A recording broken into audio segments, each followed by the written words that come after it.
नमस्कार, मैं आचल सिंह। बात करते हैं भारत का नया एंटी ड्रोन कल्याणी M4। आज की आधुनिक जंग में अब सिर्फ बंदूक और ट्रैप तक सीमित नहीं रहा। अब सबसे बड़ा खतरा आसमान से आता है, जो कि ड्रोन के रूप में। छोटे दिखने वाले ये ड्रोन आज सीमा सुरक्षा से लेके सैन्य ठिकानों तक के लिए भी गंभीर चुनौती बन चुका है। हाल ही में ऑपरेशन सिंदूर के दौरान पाकिस्तान ने ड्रोन हमला करने की कोशिश की, लेकिन भारतीय सेना ने इसे आसमान से ही खत्म कर दिया।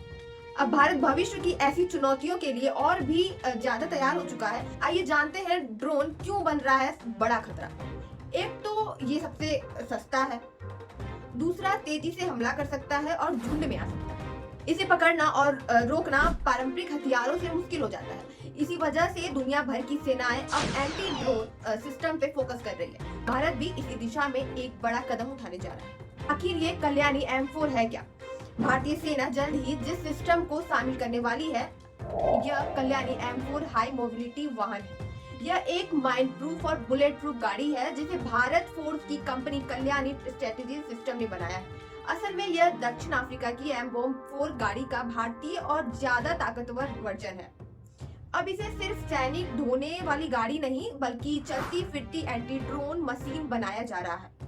बात करते हैं ड्रोन को कैसे पहचानेगी ये गाड़ी। तो कल्याणी M4 में लगाए जाएंगे ड्रोन के सिग्नल पकड़ने वाले सेंसर, हाई बोर्ड कैमरे और एक छोटा लेकिन ताकतवर 3D रडार। ये सिस्टम चलते हुए ड्रोन को पहचानने, ट्रैक करने और लॉक करने की सक्षम रखती है। सारी जानकारी एक स्वदेशी बैटल मैनेजमेंट सिस्टम से जुड़ी होगी। ड्रोन को कैसे मारेगी कल्याणी M4? बात कर 62 मिमी मशीन गन, 40 मिमी ऑटोमेटिक ग्रेनेड लॉन्चर और सबसे अहम 113 मिमी की मल्टी बैरल तोप। यह तोप 3 किलोमीटर से ज्यादा दूरी तक मार सकता है, चलते हुए भी फायर कर सकता है और एक साथ कई ड्रोन से लड़ सकता है, यानी ड्रोन के झुंड पर भी भारी होता है। धन्यवाद।